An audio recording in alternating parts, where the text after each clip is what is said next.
नीति वचन अध्याय 2 कुल पद 22। हे मेरे पुत्र, यदि तू मेरे वचन ग्रहण करे और मेरी आज्ञाओं को अपने हृदय में रख छोड़े और बुद्धि की बात ध्यान से सुने और समझ की बात मन लगाकर सोचे और प्रवीणता और समझ के लिए अति यत्न से पुकारे और उसको चांदी के समान ढूंढे और गुप्त धन के समान उसकी खोज में लगा रहे, तो तू यहोवा के भय को समझेगा और परमेश्वर का ज्ञान तुझे प्राप्त होगा, क्योंकि बुद्धि यहोवा ही देता है। ज्ञान और समझ की बातें उसी के मुंह से निकलती हैं। वह सीधे लोगों के लिए खरी बुद्धि रख छोड़ता है। जो खराई से चलते हैं उनके लिए वह ढाल ठहरता है। वह न्याय के पथों की देखभाल करता और अपने भक्तों के मार्ग की रक्षा करता है।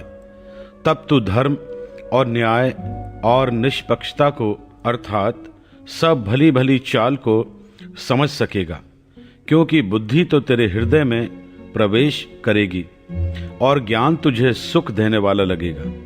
विवेक तुझे सुरक्षित रखेगा और समझ तेरी रक्षक होगी, ताकि तुझे बुराई के मार्ग से और उलट फेर की बातों के कहने वालों से बचाए, जो खराई के मार्ग को छोड़ देते हैं ताकि अंधेरे मार्ग में चलें, जो बुराई करने से आनंदित होते हैं और दुष्ट जन की उलट फेर की बातों में मगन रहते हैं, जिनकी चाल चलन टेढ़ी मेढ़ी और जिनके मार्ग बिगड़े हुए हैं।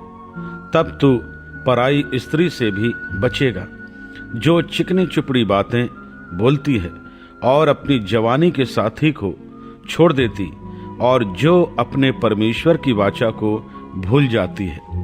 उसका घर मृत्यु की ढलान पर है और उसकी डगरें मरे हुओं के बीच पहुंचाती हैं। जो उसके पास जाते हैं उनमें से कोई भी लौटकर नहीं आता और ना वे जीवन का मार्ग पाते हैं। तू भले मनुष्यों के मार्ग में चल और धर्मियों के पथ को पकड़े रहे, क्योंकि धर्मी लोग देश में बसे रहेंगे और खरे लोग ही उसमें बने रहेंगे।